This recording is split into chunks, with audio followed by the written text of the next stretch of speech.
उसने मेरे बेटे को मेरे सामने खड़ा कर दिया। वहां कनाडा में मेरे बच्चे नाराज बैठे हैं, मेरी बहू अलग परेशान है। वो अब मिन्नतें करवा के आएगी ना तो तुम देख लेना, मुझसे जूते उठवाएगी, जूते। इतने दाखिले हो गए हैं, अल्लाह की शान। तो क्या आप अपने बेटे को परेशान नहीं कर रहे हैं? मैं उसकी परेशानी खत्म कर दूं। अच्छा, कैसे? मैं भी तुम्हारी तरह से इसी घर मेहमान बन के रहूंगा। इस उम्र में लोग पेइंग गेस्ट नहीं रखते। तो मुझे लोगों से क्या लेना? मेरे अल्लाह के घर तो है ना। अच्छा चले, मैं चलती हूँ, आंटी की तबीयत कुछ ठीक नहीं लग रही थी। हाँ, फिर मिलते हैं। अल्लाह हाफिज। अल्लाह हाफिज।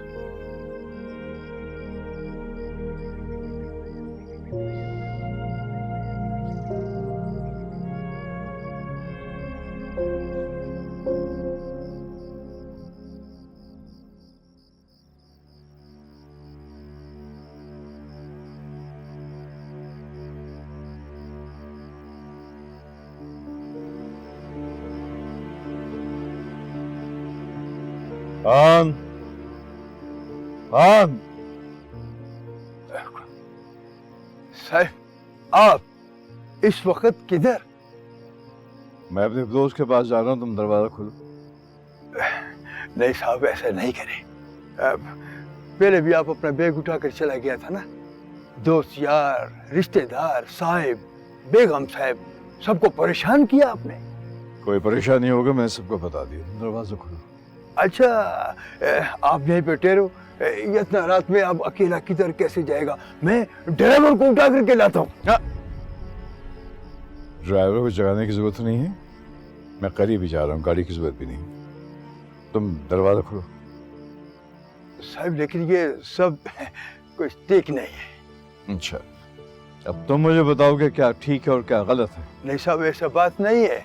बात यह है कि अगर आप घर में एक काम करने की वजह से परेशान है ना, तो खुदा पाक का कसम, मैं आपकी जगह पर काम करेगा। मैं आपके कपड़े धोएगा, बर्तन धोएगा, झाड़ू देगा, पोछा लगाएगा, सारे काम करेगा। अगर इसके बदले में हमारा कबीला का लोग हमको गोली भी मारेगा ना, हम गोली भी खा लेगा। लेकिन खुदा का वास्ता है साहब, आप घर को छोड़ कर ना जाओ, ना जाओ ना साहब, खुदा का वास्ता है। खान, कुछ दिनों के बाद मेरी तरफ से तुम भी चले जाओगे इस घर से। चलो, ताला खोलो, चलो।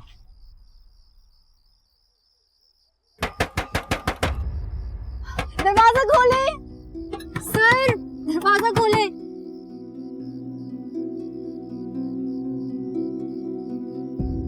हानिया, तुम? हानिया, इतनी रात गए, सब खैर तो है? तुम रो रही है? बेटा बताओ तो हुआ क्या है? वो आंटी। आंटी ने तुम्हें घर से तो नहीं निकाल दिया? नहीं। फिर? आंटी मर गई। ओ मेरा बच्चा। अच्छा बस बस।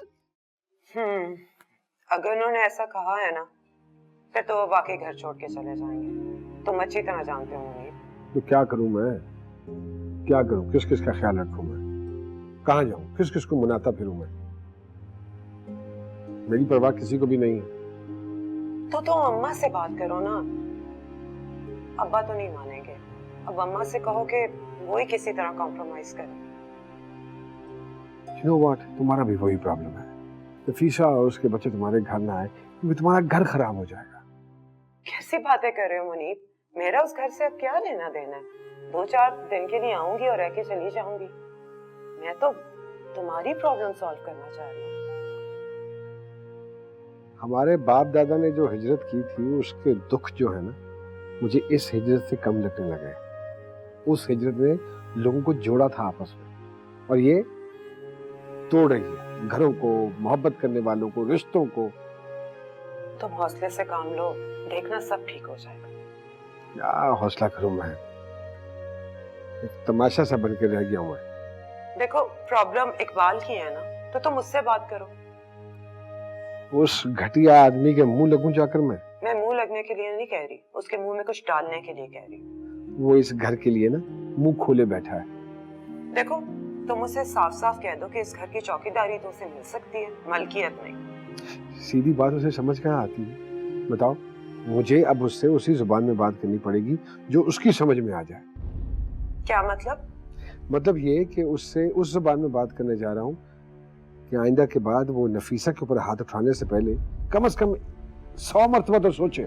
मुनीब, तुम लड़ने चाह रहे हो उससे? तो क्या करूं?